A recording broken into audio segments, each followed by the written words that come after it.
And welcome once again to Strange Planet.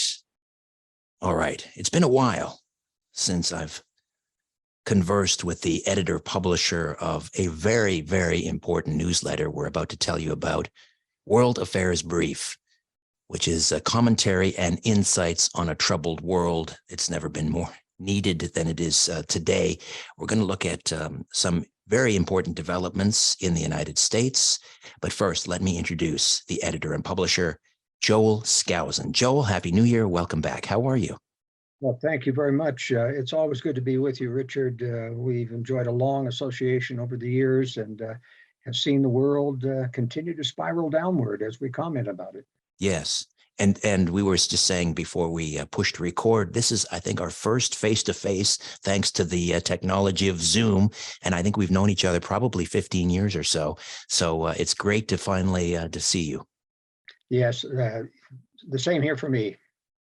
All right, let's talk about the discovery of, I've almost lost count, the number of classified documents that were found first at the Penn Biden think tank in Washington, D.C., and then, of course, at his home, or is it Hunter's home? We'll get into that as well, in Wilmington, Delaware. So first of all, give us an update. Is it 3 different stashes of documents, or 2 or 3 in Wilmington and then the one at the Penn Biden think tank? How many so far? Do we know? Yeah, it's 4 now that they found, and they're still looking. But there is a major scramble now to distinguish Hunter Biden or Joe Biden's stash of classified from Donald Trump's. That's the major story as well. This is different. This is different. Well, what really is different is that with Donald Trump as president, he has the unilateral ability to declassify anything that he takes with him after the presidency. And he, as he said, and he was totally correct, every president takes classified documents with him. And Trump had particular need to take classified document, which proved that the deep state was out to get him, and he carried some of those with him, and that's what the people in the deep state really wanted back, to make sure that he couldn't use blackmail. And we've even found now that Donald Trump even has kept back some of those that they didn't find yet. So this is an ongoing story even about Donald Trump, but his is legitimate in my opinion. However, the vice president of the United States, and this is what Hunter Biden took these as vice president, does not have any Joe authority. Biden, sorry. I'm sorry. Hunter. Yeah, Joe Biden. Joe Biden does not have any authority to declassify any documents or take them home with him.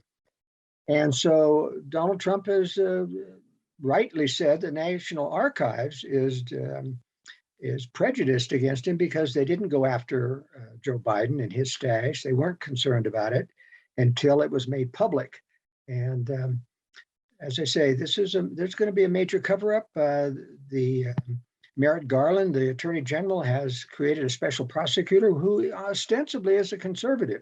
Yes. But he, Mr. Hur, worked under Rod Rosenstein, who was deep state.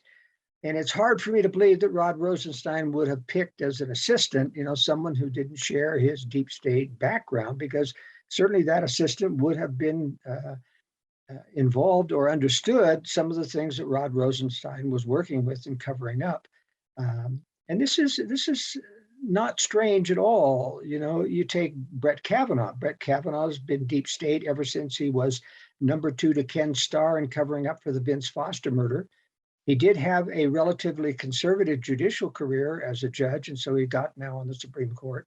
But anyone who's been deep state in a major cover-up operation their chain can be yanked at any time. And that's what they want to use on the Supreme Court. And that's what you saw is Kavanaugh voting with Roberts on key issues that denied the conservatives a win on the court. And whether you talk about, John Durham and his ongoing 6-year investigation, supposedly, of the Trump conspiracy, and he's never put anyone forth, for prosecution except some low-level people. I just don't think we're going to get anything but a cover-up in this and an excuse. I'm certainly that the sitting president is not going to have his finger slapped or be run out of office because of this. I had read, and I don't know if this is true or not, that the Penn Biden think tank was in part funded by the Chinese. Is that true? Well, it's hard. These funds are all intermixed. The Bidens, both Hunter and the big guy, Joe, who's referred to in the emails, got millions of dollars from the Chinese. Hunter Biden, of course, got $1 million from, the wife of a mayor of Moscow. For what? You have to ask. And that money is certainly intermingled. I'm not sure of the provenance of all of that, whether or not they actually got a few Chinese to invest in the Penn Biden think tank, but it's very, very possible. But clearly, Bidens don't usually use their own money for these things. They make these things public, and they go out to solicit from people who are at least periphery to the deep state, who are known as people who will fund these types of operations. And certainly the Chinese could have been involved. The Department of Justice knew about the documents at the Penn Biden think tank, I think in November. So just before the midterm elections, perhaps, yet they said nothing. Obviously, the timing there is a little suspicious in terms of releasing this information. Yeah, it's obvious they were not wanting to reveal this to the American people that Trump or other, Republicans could have used against them in the midterms. Of course, that was relatively, let me put it this way, in terms of election fraud. I covered in the World Affairs Brief extensively how election fraud is now turned to computer fraud because it's so easily hidden now.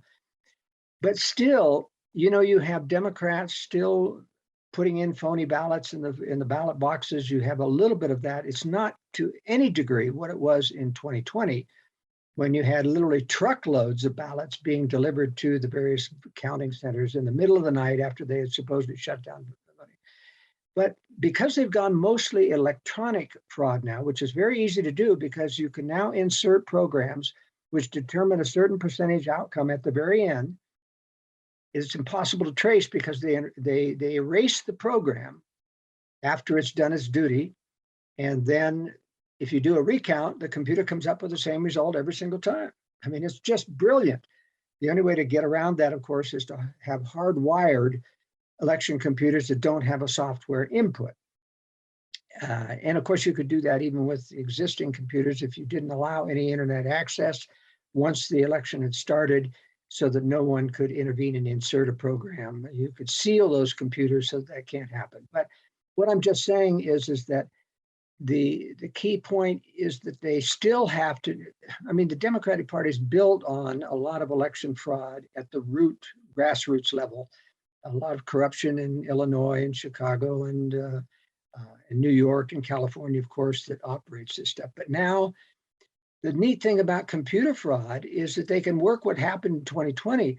It can give you a few selective races that make sure that the outcome gives the Republicans just a bare majority.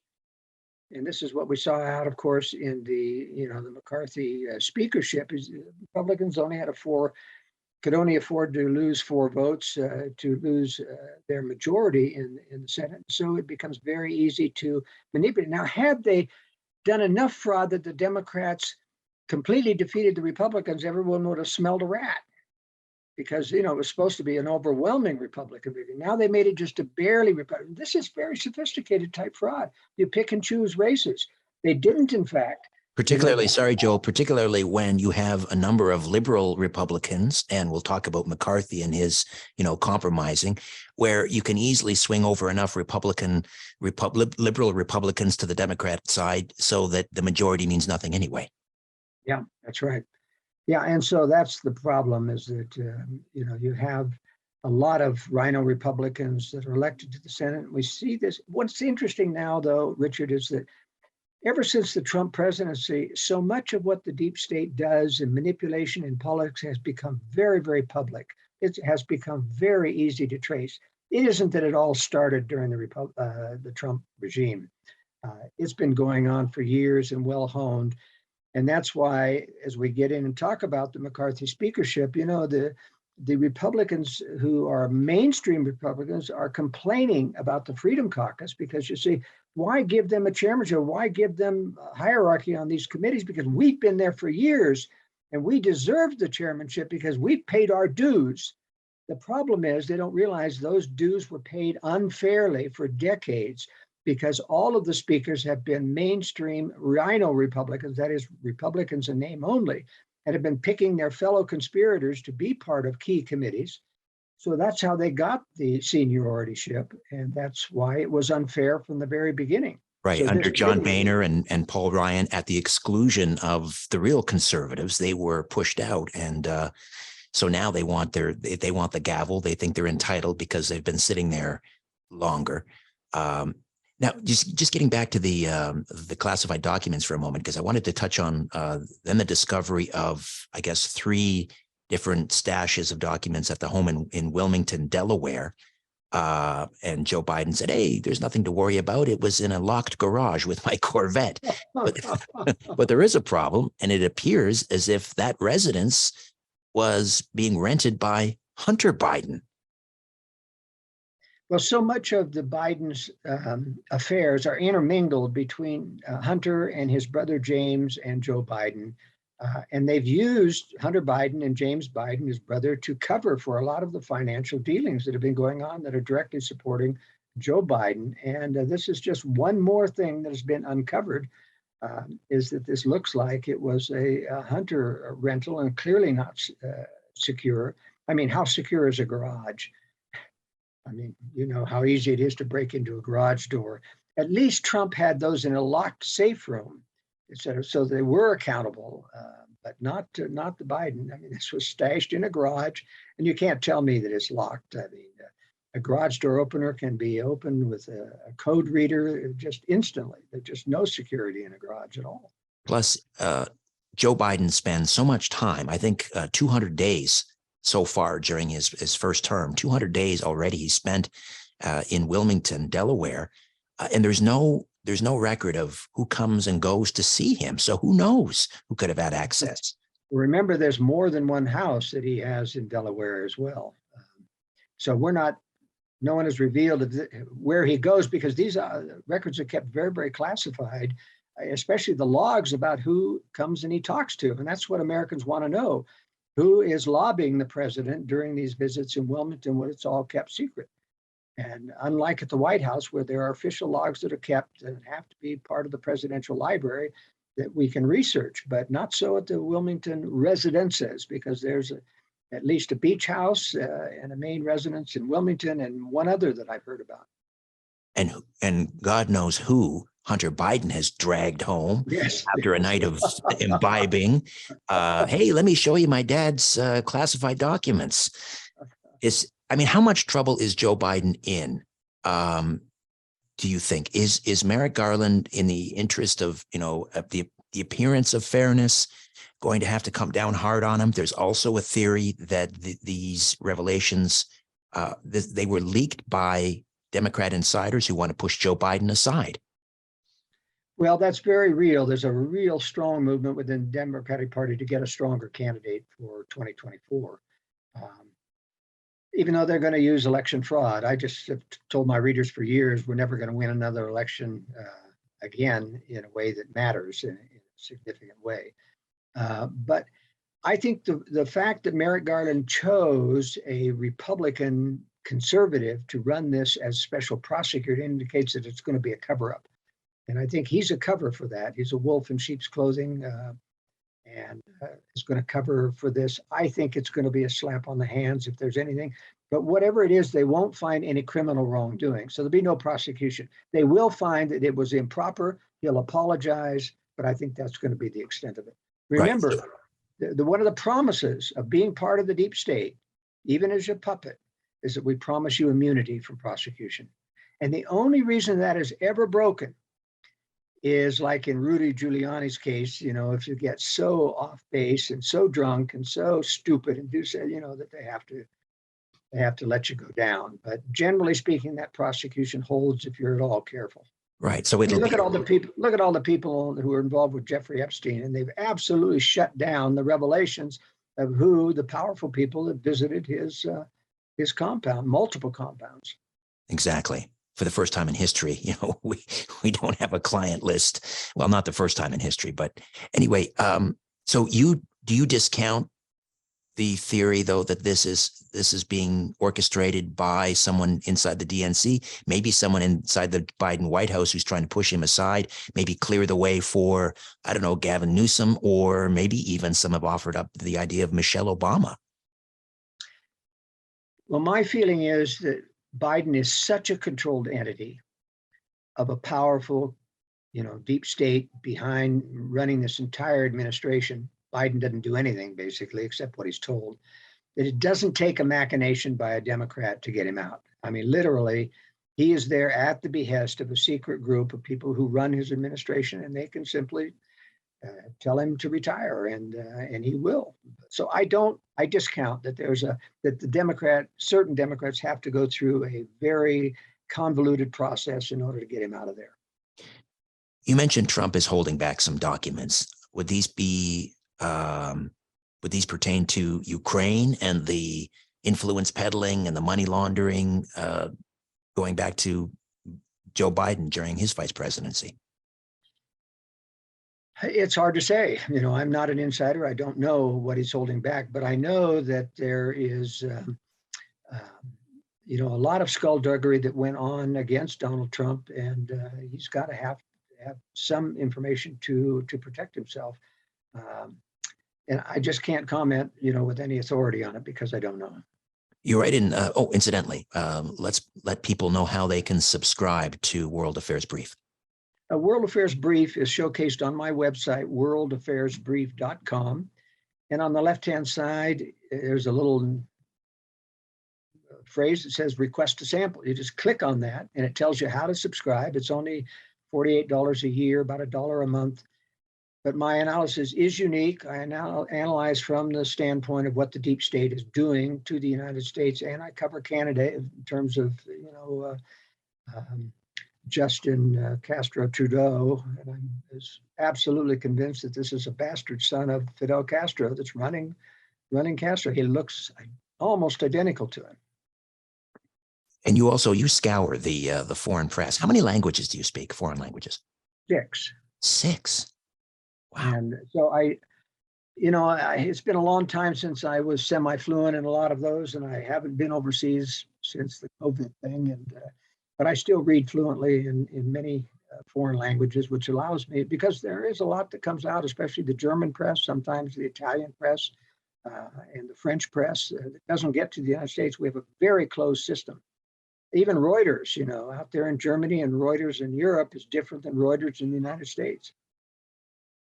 So we talked about Trump. Let me get to something else in this week's World Affairs Brief, and that has to do with the situation down in Brazil and President Bolsonaro, who was involved in a runoff election with basically a communist with deep ties, it would appear, to the drug cartels down in Brazil, who served previously as president of Brazil, was finally sent to prison, or was at least charged and indicted. Convicted. He was convicted, but he didn't go to prison because of the Supreme Court there. No, he did go to prison. He did go to prison. He was released by the Supreme Court to run, but he did go to prison, yes. Right. And they expunged his records, making him eligible to run, which was interesting. The power the Supreme Court has in Brazil is very different than the Supreme Court in the United States, correct? Yes, absolutely. Well, you've got to remember, Lula da Silva used to run the annual Foro de São Paulo, which is the Forum of São Paulo, which was a meeting of all the revolutionaries, not just left wing. These are revolutionaries from Venezuela, from Cuba, from other place, Chile and Argentina. All the communists used to meet every year in São Paulo, and he would host that, and it was secret. And of course, they would plan the overthrow of various governments around. I mean, this is a revolutionary. This is not just a Marxist. This is an absolute communist revolutionary, Lula da Silva. And he ran roughshod over people's rights in Brazil for many years. And when Jair Bolsonaro was able to get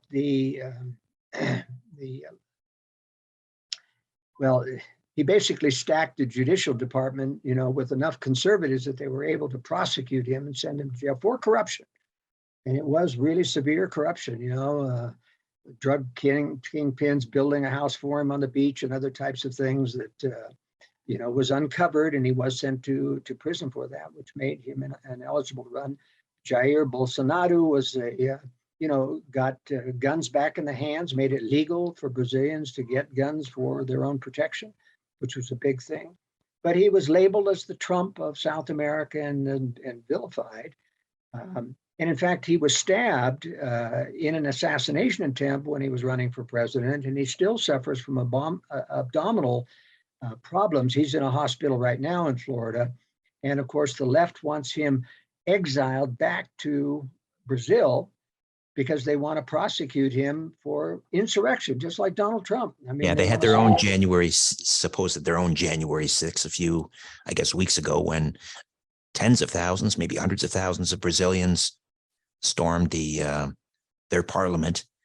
Yeah. And of course, the media up here trying to make it, this parallel that, this was all inspired by MAGA Americans, and Trump and Bolsonaro were basically interchangeable. So as you point out in the newsletter, World Affairs Brief, the left, or the ruling class, let's say, they want Trump and Bolsonaro both either in jail or dead. That's right. And they want Bolsonaro dead. They're ruthless there in Latin America about these things, and it reminds me, and the left is really hungry to get both Trump and Bolsonaro. They don't dare kill Trump. And the reason why Trump was never assassinated, I believe, was because they didn't want to build a martyr effect on behalf of Donald Trump, which would have even built his movement even stronger in the United States. But Bolsonaro in Latin America is a little bit different. It reminds me, and I told this story in the World Affairs Brief, about the overthrow of Nicaragua, which happened during the Jimmy Carter regime in the United States, where they literally allowed the communist Sandinistas to take over Nicaragua by cutting off military aid. All ammunition was cut off, all the advisors, everything was cut off from the president of Nicaragua, and he ended up basically he's going to lose the war because of not having any military supplies. And so Jimmy Carter volunteered to have him come to Miami in exile if he would leave and give up the fight, which he did. And then as soon as he got here, Jimmy Carter said, you can't stay.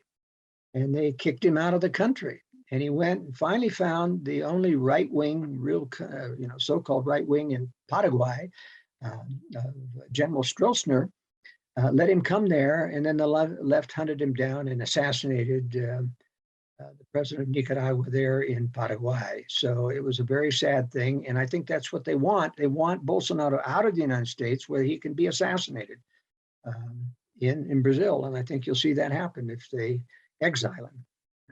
Joel, we'll take a quick time out, come back and talk about the U.S. House of Representatives and Kevin McCarthy. Back with more of our conversation right after these. What would it feel like to reclaim your health, your vitality, to sleep deeply, to live fully, to address health at the root, at the cellular level, so that your body can detect damage where you have it? Imagine living younger, longer, having the energy to do what you want to do when you want to do it. Discomfort fading away. ASEA Redox Supplement harnesses the power of your body to heal itself, giving you the ability to power your potential. This is one of the most profound health, athletic, and anti-aging discoveries of our lifetime, and we need the world to know about it. If you want to learn more about ASEA, visit strangeplanet.teamasea.com, strangeplanet.teamasea.com, and be sure to text or call my colleague and friend Lynn at 443-254-6024, 443-254-6024 to order or for additional information.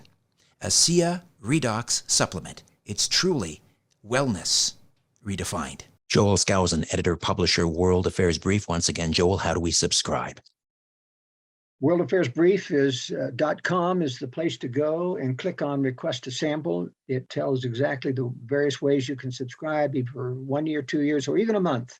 For $5, you can have a trial, a subscription, and then renew if you want to keep going or enjoy my unique point of view.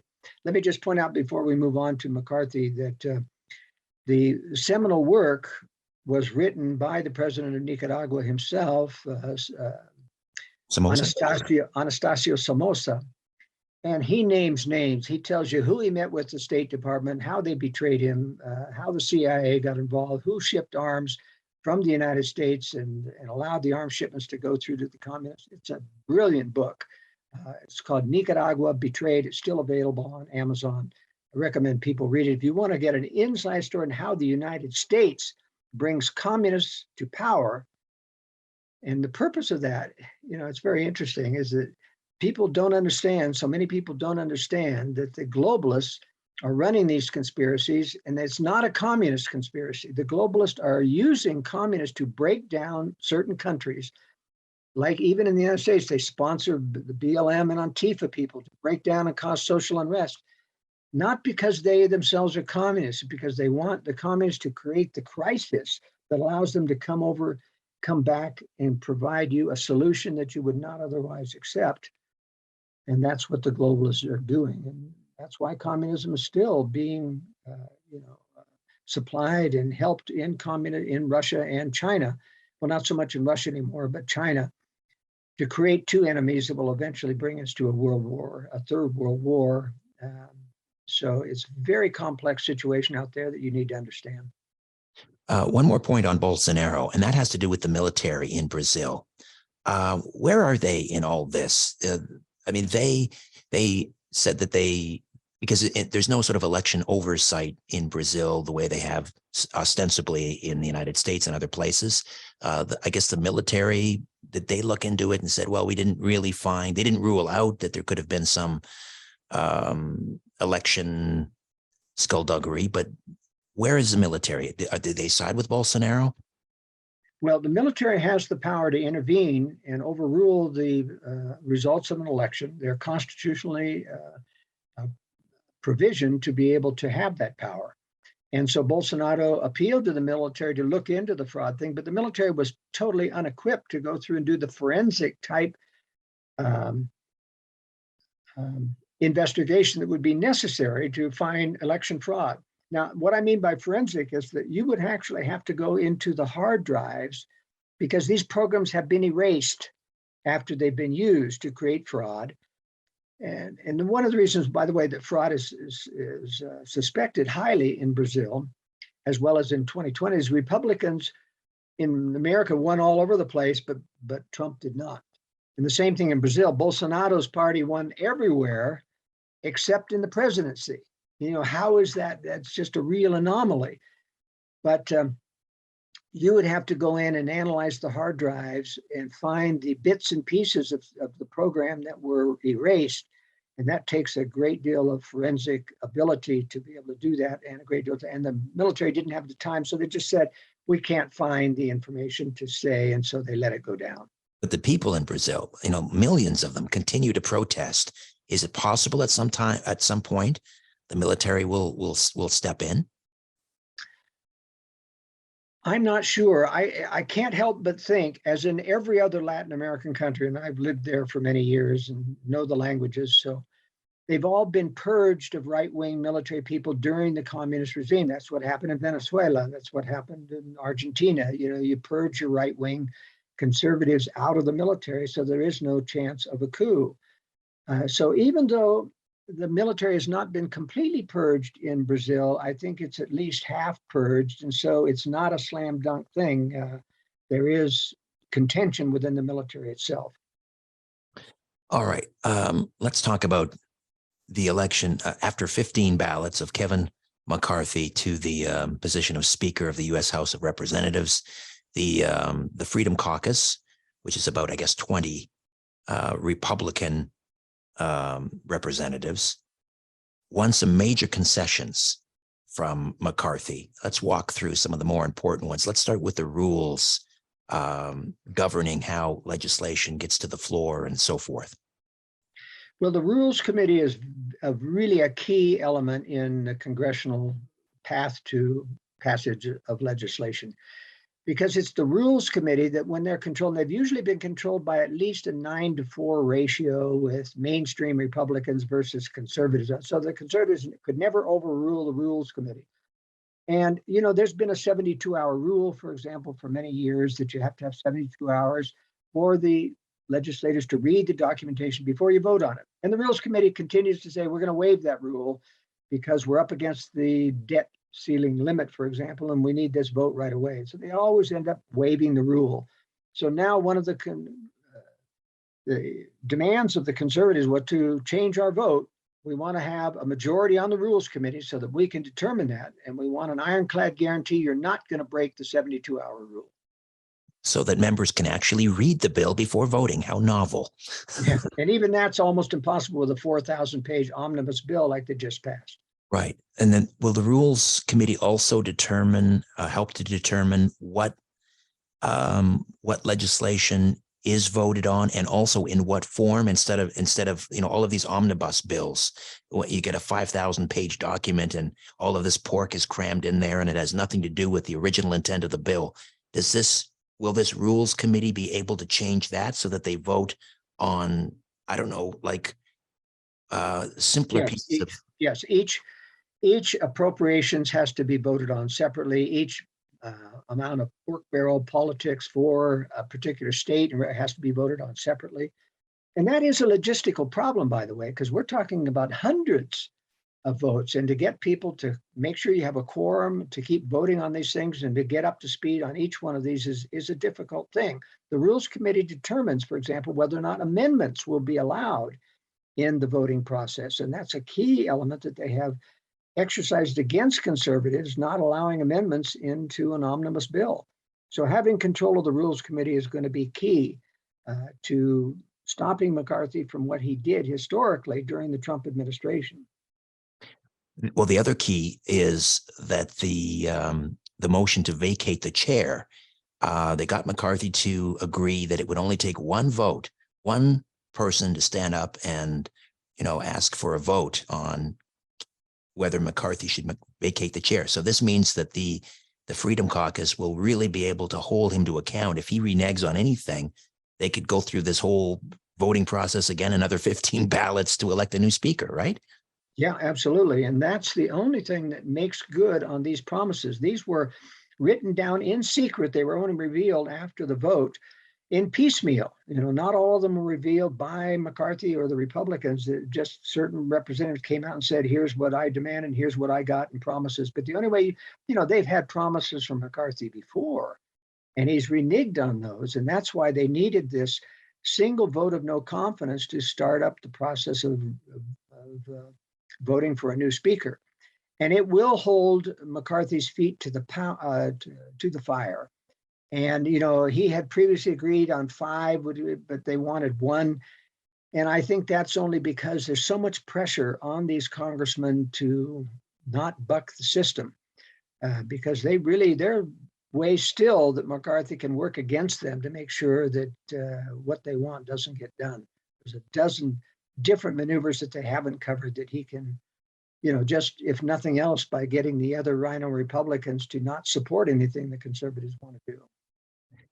Talk to me about the formation of what I think could be a very powerful committee, and that is investigating the weaponization of the U.S. government, not just the DOJ and the FBI and the CIA, but all levels of government against groups and individuals in America. Is that Jim Jordan's committee? That's right. And Jim Jordan is a real attack dog in terms of his investigative powers, and he'll do his very best. But what is going to limit Jim Jordan is the fact that all of this stuff is hidden under the veil of national security. So you've got to get somebody from the FBI or the NSA to admit that they've been openly censoring and other things. And I just don't think they're going to do that. I think they're going to come and just say, this is top secret material. And of course, they have committees that can hear top secret material. But I think they'll stonewall on this. It's just like this is like a church committee. A church was from Senator Frank Church, which investigated all the deep, dark, secret operations of the FBI. And they got a lot of it, like MK Ultra, out in the open. But, they didn't get anywhere near the skullduggery that they did relative to the Kennedy assassination, for example, the CIA's involvement of that. And by the way, you know, the January 6th committee just sealed up their records from their investigation for 50 years. Now, that's typical what they did in the JFK assassination. That's typical what they did in the Martin Luther King assassination. When I was chairman of the Conservative National Committee in Washington, D.C. in the 1980s, when J. Edgar Hoover had died, his assistant, I talked to his assistant who had become temporary head of the FBI, and I said, what's in the files, the Martin Luther King files that they want to have sealed up for 50 years? And he said, well, you know, there's about 13 file cabinets of files, and one of those file cabinets is about his communist connections. The other 12 are all pornography. There are surveillance of his dealings with prostitutes over the years. 12 file cabinets full of it. And of course, you make a person into a national hero who's the most hypocritical of all reverends, claiming to be a Christian reverend who's been with prostitutes all of his life, including the very night that he was shot at that hotel. Anyway, that's the type of thing. Now, I think the January 6th wants that stuff sealed up because the videos that they have in their file of government do show government agent provocateurs and other evidence that indicates that the government actually fomented this and wanted to lure in the Trump people so that they could prosecute Trump for insurrection. And that's why it's got to be sealed up for 50 years. Now, it's interesting. Let me just also say that even when the 50 years have passed with JFK, they have refused to open up the secret CIA files. And you can tell me why. Why are you you know, it's just like with 9/11, they'll never open up the files. They never open up the files of Martin Luther King. This is the deep state in operation. Kevin McCarthy seemed to indicate that he is in favor of releasing the 14,000 hours of video footage on January 6th. Are you saying that he won't be able to do that because that's sealed? Or, I mean, can he not unseal it? If they can seal it, can he unseal it as speaker? Well, that's an interesting question. I think Congress could, but you've got to remember that, you know, McCarthy's got to be deep state controlled himself. Now he's playing up to the conservatives right now. He took Adam Schiff off the Judiciary Committee, who's been such a thorn. He took Sowell off the Intelligence, yeah, off the Intelligence Committee, so that they couldn't do damage or interfere with what the Republicans are doing. But that's a good question. I don't know the answer to that, if they can undo that seal. It seems like they should be able to, but it's never happened yet. And I don't think it will, because that shows the power of the deep state, even on the Republican Party. All right, one more final time out. Joel Skousen, editor, publisher, World Affairs Brief, worldaffairsbrief.com. Don't go away. What would it feel like to reclaim your health, your vitality, to sleep deeply, to live fully, to address health at the root, at the cellular level, so that your body can detect damage where you have it? Imagine living younger, longer, having the energy to do what you want to do when you want to do it. Discomfort fading away. ASEA Redox Supplement harnesses the power of your body to heal itself, giving you the ability to power your potential. This is one of the most profound health, athletic, and anti-aging discoveries of our lifetime, and we need the world to know about it. If you want to learn more about ASEA, visit strangeplanet.teamasea.com, strangeplanet.teamasea.com, and be sure to text or call my colleague and friend Lynn at 443-254-6024, 443-254-6024 to order or for additional information. ASEA Redox Supplement. It's truly wellness redefined. And we're back with Joel Skousen, editor, publisher, World Affairs Brief. Once again, Joel, how do we subscribe? Subscribe by going to worldaffairsbrief.com and click on request a sample. Then you can read the current brief, which we're talking about, at least in part. And it tells you at the beginning of that all of the details, the various options to subscribe. It's about $1 a week to subscribe. I wanted to ask you about at least one more committee, and that is, I've heard it referred to as the Gallagher Committee, Mike Gallagher, and this is looking into the Communist Party of China and its infiltration into all aspects of American society. What do you think of the Gallagher Committee? Well, once again, there are opposing forces here. There are those that still want to cover for the Chinese within and its infiltration. I mean, for example, we ought not to allow China to buy any land in the United States or any enemy at all, especially near military bases and other things. China has bought up so much. No one ought to be able to purchase companies or land within the United States unless they're a U.S. citizen. But there are conservatives, and a lot of this is playing up to the conservatives and then controlling them. And that's why I'm not sure anything will really come of this. I mean, something will certainly come out, but whether or not any sanctions will occur against China is very, very doubtful, in my opinion. Would you like to see, and I don't know whether the Gallagher Commission will have subpoena power. Typically they do, don't they, in committees? Yes, yeah. I mean, when it comes to communist China, I mean, I think first order of business would to subpoena maybe the commissioner of the NBA, who's quite cozy with communist China and a lot of these big tech companies as well. What do you see happening in terms of who's going to be subpoenaed, do you think? Who should be? Well, of course, Google should be subpoenaed. Apple should be subpoenaed. Apple plays along with, and so does Google, with the censorship of China and keeping Chinese voices from expressing themselves. You're not going to get any from China to appear before the committee. They're obviously not going to be willing to talk, but you could get the CEO, Tim Cook of Apple, and I don't know if Eric Schmidt, of Meta is going to appear, or Alphabet is going to appear. He's a globalist. He's really high up, goes to all of the major World Forum and Bilderberg type meetings. I'm just very skeptical. I've never seen a government committee actually ever come to a sufficient conclusion about any conspiracy that's ever happened, from JFK to 9/11 to what's going on in January 6th. I'm just very skeptical. It's interesting that the first couple of bills that the House has passed, one was to rescind the funding for those 87,000 IRS agents. Now that'll have to, I mean, that's just gonna die either in the Senate or on Joe Biden's desk, right? He'd veto that. That's right. But the Senate would also have to rescind that as well, or would they? Yes, they would. Yeah. Right. Appropriations bills have to start in the House, although the Senate has ways of getting around that. But still, they have to start initiated in the House, but they have to go through the Senate, and nothing that the Republicans are going to pass. And this is the thing why Kevin McCarthy can play conservative in this area, because he knows that the deep state controls all the two elements above him in order for something to become law. But they'll satisfy the conservatives, that at least doing their will, but it will go nowhere. And that's why it was very important for the deep state to control this election, so that the Republicans had just a bare majority, so they could not, in fact, get anything passed.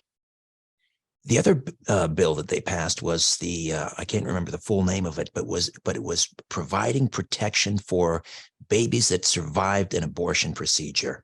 I mean, who could possibly argue against that? And yet they were able to get, it was obviously voted along strict partisan lines. All 210 Democrats voted against it. Now, again, I guess that would be an appropriations bill. Maybe not, but it's not an appropriations bill. That could even start in the Senate if it would. But you see, the abortion issue, unfortunately, is a very unpopular and divisive issue in the United States, and it shouldn't be. But it just tells you how much immorality is going on, and that's what it's an indication of. Even in conservative states, you find a slight majority of people wanting to have the right to abortion because of the immorality level. It's just a sad thing. But not to want to survive or help a baby survive.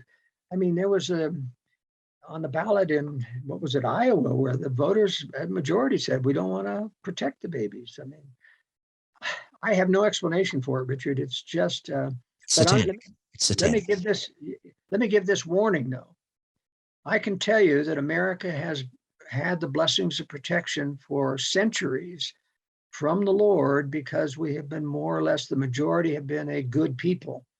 Doesn't have to be necessarily religious, but you've got to be listening to conscience. And when people go against conscience, in terms of protection of little children. Nothing brings on the ire of the Lord more than hurting little children.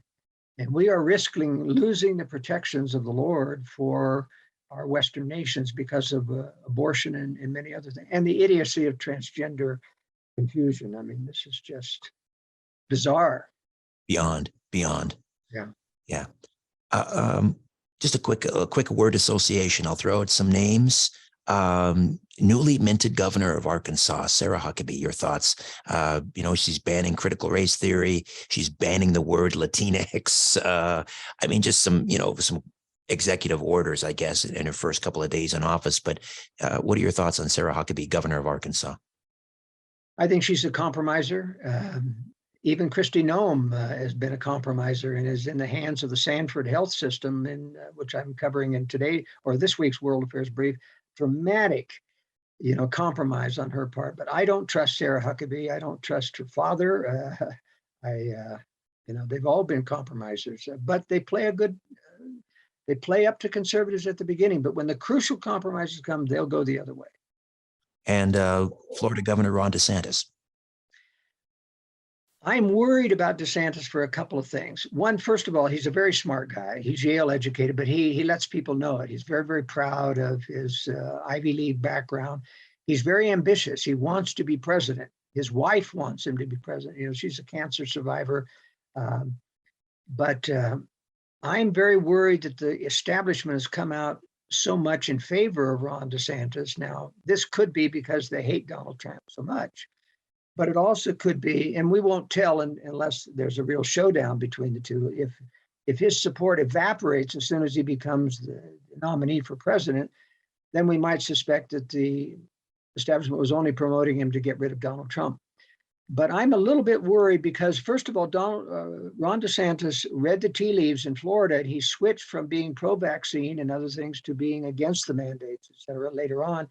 To his credit, Donald Trump has never repented of his promotion of the vaccine and Moderna. We now know that he made a deal with Moderna even before Operation Warp Speed. But Ron DeSantis gave in, by the way, to Disney and gave them back their autonomous powers, or at least went along with the Republicans. Unfortunately, every single Republican-controlled legislature in every single state, including Utah, Idaho, Oklahoma, and Florida, is controlled by RINO Republicans at the top leadership. No Republican legislature is controlled by a real strong conservative. And so you have to watch for these compromises that come back in the back door, like Disney gaining back their autonomy in the county. So I'm a little bit worried about, he's obviously a much bigger threat to the Democrats than Donald Trump is, because he is very articulate. He knows how to fight. He knows how to contest right to the face of a reporter. But I'm worried that he could be compromised. Finally, Kari Lake. She's claiming she's going to take this election fight all the way to the Supreme Court. There are rumblings that there's already a recall in the works. I guess Katie Hobbs would have to serve 6 months, and then a recall could take place. What are your thoughts on Kari Lake's her chances of success overturning the election? First of all, she's not been successful in getting Hobbs to stop her manipulation of the election results. I mean, Arizona is very corrupt. They've had a deep state in Arizona ever since they elected a constitutionalist in a three-way race for Governor Evan Meekum, and they had him out of office within 6 months. That's how powerful the deep state is in Arizona, and they have the likes of John McCain for years. And this is a very corrupt state in terms of, now, Kari Lake is also a little bit of a charlatan. She says one thing, but I'll tell you, she's been best friends with the top drag queen in Arizona in the Phoenix area for years, and tried to downplay that. But anyone who claims to protect family values and is in favor of drag queens, and I'm not going to give them my affirmation or confidence that they are a true conservative. And I don't think the Supreme Court, which has never backed election fraud anywhere in their history, is going to back her claims. So I think Arizona is lost, and Kari Lake, and coming out to that gay party of Mar-a-Lago with Donald Trump lavishing praise on the log cabin Republicans, which have invaded the Republican Party with homosexuals for years. That speaks volumes in my opinion. So I don't trust Carrie Lake at all. She's very electable. She's very electable. She's very charismatic. She talks a good game, but I wouldn't trust her as far as I could throw her. Any true conservative Republicans on the horizon that you're optimistic about that could break through? Well, I think the closest that we get to is Rand Paul in the Senate. But he's already, the media just won't give him hardly any airtime at all. They don't want him. They realize that he could be a strong candidate. He seems to be reluctant himself. I think he knows what they did to his father, Ron Paul. But he's the closest that I can see. Almost never do you get a real conservative to reach high political office. Even Kristi Noem, as I say, had everything going right. And then you find out how she's really compromised to the Sanford Health Lobby about transgender surgery. And it really is disappointing. As I say, they have a nose, the deep state, out for who's a real principled conservative, and they don't want them to rise very, very far. Joel, again, how do we subscribe to World Affairs Brief? Go to worldaffairsbrief.com and click on Request a Sample, and it tells you everything you need to know, and you get to read my latest World Affairs Brief, let you know if you like my analysis. All right, Joel, always a pleasure. Thank you so much. My pleasure, Richard. A new Richard Syrett's Strange Planet drops every Monday, Wednesday, and Friday. Subscribe at strangeplanetpodcast.com.